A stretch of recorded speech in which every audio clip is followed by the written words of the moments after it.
രാജ്യസഭയിലെ 12 സീറ്റുകളിൽ ഇപ്പോൾ തിരഞ്ഞെടുപ്പ് വരുന്നു.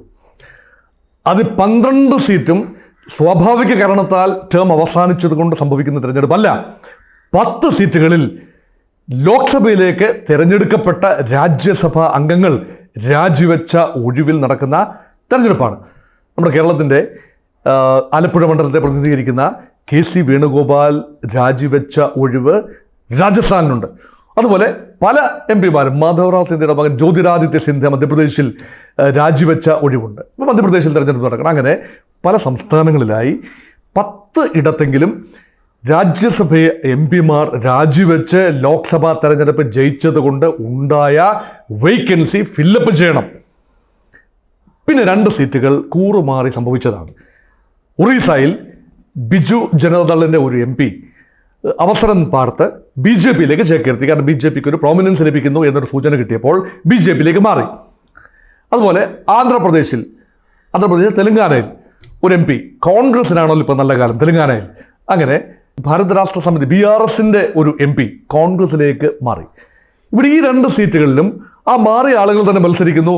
അവർ ജയിക്കാനുള്ള എല്ലാ സാധ്യതയും കാണുന്നു. കാരണം ഒറീസയിൽ ബിജു ജനതാദൾ തോറ്റമ്പി BJP ജയിച്ചു വന്നു. 147 അംഗ നിയമസഭയിൽ മഹാഭൂരിപക്ഷം ലഭിച്ചുകൊണ്ട് BJPക്ക് വലിയ നിർണായകമായ നേട്ടമാണ്. അതുകൊണ്ട് സംസ്ഥാന നിയമസഭയിലെ അംഗങ്ങളാണ് രാജ്യസഭയിലെ അംഗങ്ങളെ തിരഞ്ഞെടുക്കേണ്ടത്. അതുകൊണ്ട് ഒരു സീറ്റ് മാത്രമേ ഉള്ളൂ.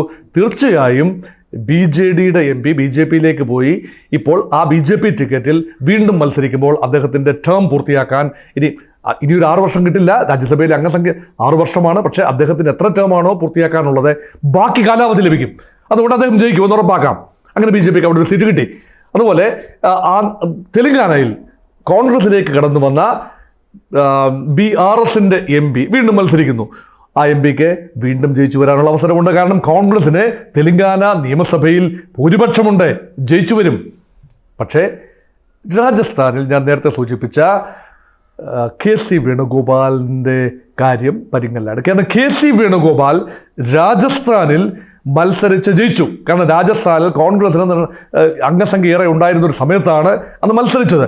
അന്ന് കെ.സി. വേണുഗോപാലിൻ്റെ കേസ് ഈ ലോക്സഭയുടെ ഒരു നിർണായക ഭാഗമായിരുന്നു. കെ.സി. വേണുഗോപാൽ കോൺഗ്രസിൻ്റെ ഒരു ശക്തനായ നേതാവും ആലപ്പുഴ എം പിയെ പല പ്രാവശ്യം പ്രതിനിധീകരിച്ച ഒരാളുമാണ്. പക്ഷേ കോൺഗ്രസിൻ്റെ സംഘടനാ സംവിധാനത്തിൽ സംഘടനാ ചുമതലയുള്ള ജനറൽ സെക്രട്ടറി എന്നുള്ള നിലയിൽ രാഹുൽ ഗാന്ധിയുടെ കൂടെ എപ്പോഴും നടക്കേണ്ടതുകൊണ്ടും ഇന്ത്യ ആകമാനം സഞ്ചരിക്കേണ്ടതുകൊണ്ടും അദ്ദേഹത്തിന് ലോക്സഭാ തെരഞ്ഞെടുപ്പിന് വേണ്ടി കോൺസെൻട്രേറ്റ് ചെയ്യാൻ കഴിഞ്ഞ തെരഞ്ഞെടുപ്പിൽ, ഈ തെരഞ്ഞെടുപ്പല്ല 2019 തെരഞ്ഞെടുപ്പിൽ സാധിച്ചില്ല. അതുകൊണ്ട് അദ്ദേഹത്തെ രാജ്യസഭയിൽ എത്തിക്കുകയാണ്. അദ്ദേഹത്തിൻ്റെ ടേം ഏതാണ്ട് തീരാറായി, അധികം കാലമില്ല. അങ്ങനെ രാജിവെച്ച് ലോക്സഭയിലേക്ക് മത്സരിക്കുമ്പോൾ ഇപ്പോൾ രാജസ്ഥാനിൽ ഭരണകക്ഷി ഭാരതീയ ജനതാ പാർട്ടിയാണ്. ഉറപ്പായി ഭാരതീയ ജനതാ പാർട്ടിയുടെ കാൻഡിഡേറ്റ് അവിടെ ജയിക്കും. കോൺഗ്രസിൻ്റെ ആ സീറ്റ് നഷ്ടപ്പെടും. ഇത് തന്നെയാണ് കെ.സി. വേണുഗോപാലിനെതിരെ പറഞ്ഞത്. BJPയെ ജയിപ്പിക്കാൻ വേണ്ടി ഗൂഢാലോചന നടത്തി എന്ന് വരെയുള്ള ആരോപണങ്ങളുണ്ടായി. അത് നമുക്ക് ചിരിച്ചു തള്ളാവുന്ന ആരോപണമാണ്. കാരണം അങ്ങനെ മനഃപൂർവ്വമായിട്ട് ചെയ്യുന്നതല്ല. കാരണം കേരളത്തിൽ നിന്നും ആലപ്പുഴ ലോക്സഭാ സീറ്റ് പിടിച്ചെടുക്കുക എന്ന ലക്ഷ്യമാണ്. അത് ഇടതുപക്ഷത്തിൽ നിന്നും കോൺഗ്രസിന് കെ.സി. വേണുഗോപാലിലൂടെ പിടിച്ചെടുക്കാൻ സാധിച്ചു. അത് വളരെ നിർണായക കാര്യമാണെന്ന് മാത്രമല്ല, കോൺഗ്രസിൻ്റെ സാന്നിധ്യം വേണുഗോപാലിൻ്റെ രൂപത്തിൽ ലോക്സഭയിൽ ആവശ്യമുണ്ട് എന്ന് കോൺഗ്രസ് പാർട്ടി കരുതി. അത് ആ പാർട്ടിയുടെ ആഭ്യന്തര കാര്യവുമാണ്. അപ്പോൾ അത് അങ്ങനെ നിൽക്കട്ടെ. എന്നാൽ ഇവിടെ മധ്യപ്രദേശിൽ തീർച്ചയായും BJP ഭരിക്കുന്നു. ജ്യോതിരാദിത്യ സിന്ധ്യ രാജിവെച്ച ഒഴിവിൽ മത്സരിക്കുന്ന മറ്റൊരു BJP സ്ഥാനാർത്ഥി ജയിച്ചു വരുമെന്ന കാര്യത്തിലും യാതൊരു സംശയവുമില്ല. ത്രിപുരയിൽ ഒരു സീറ്റിൽ ഉപതെരഞ്ഞെടുപ്പുണ്ട്, അവിടെ BJP ജയിച്ചു വരും. ബീഹാറിൽ 2 സീറ്റിൽ ഉപതെരഞ്ഞെടുപ്പ് നടക്കുന്നു. ആ 2 സീറ്റിൽ ഒരു സീറ്റ് തീർച്ചയായും പ്രതിപക്ഷത്തെ ഒരു കക്ഷിക്ക് ലഭിക്കും. അത് RJDയുടെ കാൻഡിഡേറ്റാണ് അവിടെ മത്സരിക്കുന്നത്. അതിനുള്ള നമ്പേഴ്സ് ഉണ്ട്. ഒരു കക്ഷി ഒരു സീറ്റ് NDA മുന്നണിക്ക് ലഭിക്കും. അങ്ങനെ 1-1 രീതിയിൽ 4 സംസ്ഥാനത്താണ് ഈ 2 സീറ്റ് വീതമുള്ളത്. ഒന്ന് മഹാരാഷ്ട്രയിലാണ്, മറ്റൊന്ന് ബീഹാറിലാണ്, പിന്നുള്ളത് ആസാമിലാണ്. ഇവിടെയൊക്കെ ഈ 2 സീറ്റുകൾ, ആസാമിലെ 2 സീറ്റും BJPക്ക് ലഭിക്കാനാണ് സാധ്യത. നിയമസഭയിലെ നമ്പേഴ്സ് അനുസരിച്ചാണ് അത് കണക്ക് കൂട്ടുന്നത്. ബീഹാറിൽ ബലാബലം നിൽക്കുന്നതുകൊണ്ട് പ്രതിപക്ഷത്തിന് ഒരു സ്ഥാനാർത്ഥിയെ ജയിപ്പിച്ചെടുക്കാനുള്ള അംഗബലമുണ്ട്. എന്നാൽ 2 സംസ്ഥാനങ്ങളിൽ സ്ഥിതിഗതികൾ സ്വല്പ സങ്കീർണമാണ്.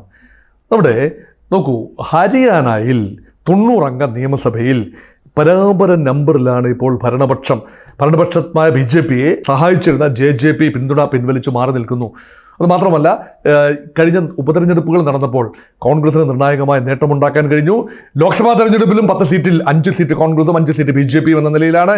ഹരിയാനയിൽ യഥാർത്ഥത്തിൽ വലിയ ഒരു സംഘർഷം. ഭൂപീന്ദർ സിംഗ് ഹൂഡ എന്ന കോൺഗ്രസ് MP, കോൺഗ്രസ് രാജ്യസഭാ അംഗം രാജിവെച്ച് അദ്ദേഹം ലോക്സഭയിലേക്ക് മത്സരിച്ച് ജയിച്ചപ്പോൾ ഉണ്ടായ ഒഴിവ് നികത്താൻ ഒരുപക്ഷെ ഇപ്പോൾ ഭൂരിപക്ഷമുള്ള BJPക്ക് കഴിയുമോ, അതോ കോൺഗ്രസിൻ്റെ നോമിനിക്ക് ഹരിയാനയിൽ ജയിച്ചു വരാൻ കഴിയുമോ? ഇത് ഹരിയാന ഒരു ടെസ്റ്റ് ഡോസായി മാറുന്നു. അതിനുള്ള കാരണം എന്താണ്? ഹരിയാനയിൽ നിയമസഭാ തെരഞ്ഞെടുപ്പ് നടക്കാനിരിക്കുന്നു.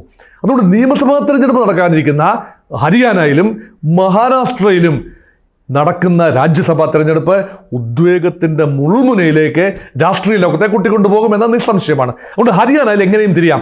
നോക്കൂ, ഹിമാചൽ പ്രദേശിൽ നേരത്തെ നടന്ന തെരഞ്ഞെടുപ്പിൽ മനു അഭിഷേക് സിംഗ്വി കോൺഗ്രസിന് വേണ്ടി മത്സരിച്ച് പരാജയപ്പെട്ടു.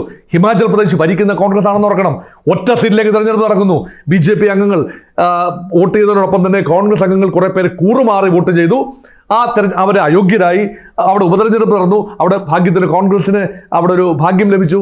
ആ സീറ്റുകളെല്ലാം തിരിച്ചു പിടിക്കാൻ ശ്രമിച്ചു. പക്ഷേ മനു അഭിഷേക് സിംഗ്വി എന്ന കോൺഗ്രസിൻ്റെ ഉറപ്പായി രാജ്യസഭയിൽ എത്താമായിരുന്ന കാൻഡിഡേറ്റ് അവിടെ തോറ്റു. അതുകൊണ്ട് ഹരിയാനയിൽ ഇപ്പോൾ BJPക്ക് എങ്ങനെ സംഭവിക്കുമോ? ഹിമാചൽ പ്രദേശിൽ കോൺഗ്രസിന് സംഭവിച്ച പരാജയം ഹരിയാനയിലെ BJPക്ക് സംഭവിക്കുമോ എന്നത് തീർത്ത് പറയാനാവില്ല. കാരണം അത് എങ്ങനെയും കലങ്ങി മറിയാം. കാരണം അതനുസരിച്ചിരിക്കും ഹരിയാന രാഷ്ട്രീയത്തിന് മുന്നോട്ടുള്ള പോക്ക്. അതുകൊണ്ടാണ് ഹരിയാന അവിടെ പ്രസക്തമായി മാറുന്നത്. ഇനി മഹാരാഷ്ട്രയിലേക്ക് വരാം. മഹാരാഷ്ട്രയിൽ 288 അംഗ അസംബ്ലിയാണ്. അവിടെ BJPയും 2 സഖ്യകക്ഷികളും ശിവസേന ഷിൻഡെ വിഭാഗം, ഷിൻഡെ തന്നെയാണല്ലോ മുഖ്യമന്ത്രി, അതോടൊപ്പം തന്നെ ശരത് പവാറിൻ്റെ അനന്തരവൻ അജിത് പവാർ നയിക്കുന്ന NCPയുടെ വിഭാഗം, ഈ 3 പാർട്ടികളും ചേർന്നാണ് ഭരണകക്ഷി. ഉപമുഖ്യമന്ത്രിമാർ 2 പേര് ഉണ്ട് താനും.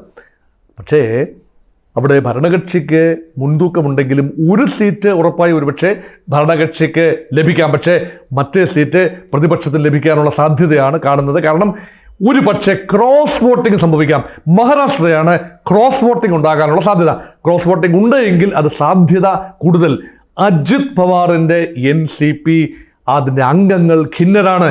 അവരിൽ പലരും ശരത് പവാറിൻ്റെ നാഷണലിസ്റ്റ് കോൺഗ്രസ് പാർട്ടിയിൽ ചേരാൻ തയ്യാറായി നിൽക്കുകയാണ്. കാരണം ലോക്സഭാ തെരഞ്ഞെടുപ്പിൽ അജിത് പവാറിൻ്റെ പാർട്ടി നിഷ്പ്രഭമായി പോയി. കേവലം 42 ഒരു സീറ്റ് മാത്രമാണ് അവർ മത്സരിച്ച 9 സീറ്റിൽ കേവലം ഒരു സീറ്റിൽ മാത്രമാണ് ജയിച്ചു വരാൻ കഴിഞ്ഞത്. അതുകൊണ്ട് അവിടെ ആ പാർട്ടിക്കുള്ളിൽ MLA-മാരുടെ ഇടയിൽ ഒരു പുകയുന്ന അസംതൃപ്തിയുണ്ട്. അത് മുതലെടുക്കാൻ ശരത് പവാറിനും കോൺഗ്രസിനും ഒക്കെ കഴിഞ്ഞാൽ ഒരുപക്ഷെ അവരിൽ ചിലരുടെയെങ്കിലും വോട്ടുകൾ മാറും. അവരെല്ലാം തന്നെ അവർ വലിയൊരു ഭാഗം MLA-മാർ ഒരുപക്ഷെ തെരഞ്ഞെടുപ്പിന് തൊട്ട് മുമ്പേ ഏതാനും 2 മാസത്തിനുള്ളിൽ നടക്കേണ്ട തെരഞ്ഞെടുപ്പാണ് മഹാരാഷ്ട്രയിൽ. ആ തെരഞ്ഞെടുപ്പിന് മുൻപ് തന്നെ കളം മാറി ചവിട്ടാനുള്ള സാധ്യതയുണ്ട്. അതിനുള്ള കളമൊരുങ്ങലാകുമോ ഈ രാജ്യസഭാ തെരഞ്ഞെടുപ്പ് എന്ന് എല്ലാവരും ചിന്തിക്കുന്നു. അതുകൊണ്ട് രാജ്യസഭയിലേക്കുള്ള ഈ തെരഞ്ഞെടുപ്പ്, 12 സീറ്റുകളിലേക്കുള്ള തെരഞ്ഞെടുപ്പ്, ഈ അധികാര സമവാക്യങ്ങളിലൊന്നും കാര്യമായ മാറ്റം ഡൽഹിയിൽ വരുത്താനില്ല. കാരണം രാജ്യസഭയിൽ BJPയുടെ അംഗസംഖ്യ കൂടുകയാണ് ചെയ്യാൻ പോകുന്നത്, കുറയുകയല്ല ചെയ്യാൻ പോകുന്നത്. നിലവിലുള്ള 87-ൽ നിന്നും 4-5 സീറ്റ് കൂടി 90 ചില്ലുവാനം സീറ്റിലേക്ക് BJP വരികയാണ്. ദേശീയ ജനാധിപത്യം സഖ്യത്തിന് തന്നെയാണ് മേൽക്കൈയും, അതിൽ യാതൊരു സംശയവുമില്ല. പക്ഷേ അവർക്ക് വലിയ ഭൂരിപക്ഷം, കൃത്യം പകുതിയിലധികം നമ്പർ ദേശീയ ജനാധിപത്യ സഖ്യത്തിന് ഒറ്റയ്ക്ക് രാജ്യസഭയിൽ ഇല്ല എന്നതും വളരെ പ്രധാനപ്പെട്ട കാര്യമാണ്. എന്നാൽ സഖ്യകക്ഷികളുടെ സഹായത്തോടു കൂടി അല്ലെങ്കിൽ ഒരിടത്തും ചേരാതെ നിൽക്കുന്ന കക്ഷികളുമായുള്ള തന്ത്രപരമായ നീക്കുപോക്കിലൂടെ ബില്ലുകൾ പാസ്സാക്കിയെടുക്കാൻ തീർച്ചയായും NDAക്ക് ചരിത്രപരമായി സാധിച്ചിട്ടുണ്ട്. ഇപ്പോഴും അത് സാധിക്കുമെന്ന് തന്നെയാണ്. എങ്കിലും രാജ്യസഭയിലെ ഉപതെരഞ്ഞെടുപ്പ് 12 സീറ്റുകളിലേക്ക് ഒറ്റയടിക്ക് നടക്കുന്ന ഉപതെരഞ്ഞെടുപ്പ് നിർണായകമായ സ്വാധീനമാണ് ചെലുത്തുന്നത്. കോൺഗ്രസിനും ആശങ്കയ്ക്കും ആശ്വാസത്തിനും വകയുണ്ട് ഒരുപോലെ തന്നെ. കാരണം 10% സീറ്റാണ് പ്രതിപക്ഷ നേതൃസ്ഥാനം രാജ്യസഭയിൽ നിലനിർത്തുന്നതിന് 10% സീറ്റുകൾ ആവശ്യമാണ്. നിലവിൽ 26 സീറ്റാണ് കോൺഗ്രസ് പാർട്ടിക്കുള്ളത്. 250 സീറ്റിൻ്റെ 10% എന്ന് പറയുന്നത് 25ആണ്. കൃത്യം 25-നേക്കാൾ ഒരു സീറ്റ് കൂടുതൽ. ഏറെ സീറ്റുകൾ കോൺഗ്രസിന് ഇനിയും കുറയുകയാണെങ്കിൽ, ഇനി വരാൻ പോകുന്ന തെരഞ്ഞെടുപ്പുകളിൽ കോൺഗ്രസിന് തിരിച്ചടി നേരിട്ടാൽ രാജ്യസഭയിലെ പ്രതിപക്ഷ നേതാവ് മല്ലികാർജുൻ ഖാർഗെയുടെ സ്ഥാനം എവിടെയാകും? അത് കോൺഗ്രസ് പാർട്ടിക്കും ഒരുപക്ഷെ ആശങ്കയ്ക്ക് വക നൽകുന്നു. ഇപ്പോഴത്തെ നിലയിൽ ഏതാണ്ട് സ്റ്റേറ്റസ് കോ മുന്നോട്ട് പോകാനാണ് സാധ്യത. പക്ഷേ ഒരു തെരഞ്ഞെടുപ്പാണ്, അതിൻ്റെ വീറും വാശിയുമുണ്ട്. ഹരിയാന, മഹാരാഷ്ട്ര അപ്രവചനീയമായി മുന്നേറുന്നു. അതുകൊണ്ടാണ് ഈ വീഡിയോ ഇപ്പോൾ ചെയ്യാനുള്ള കാരണം.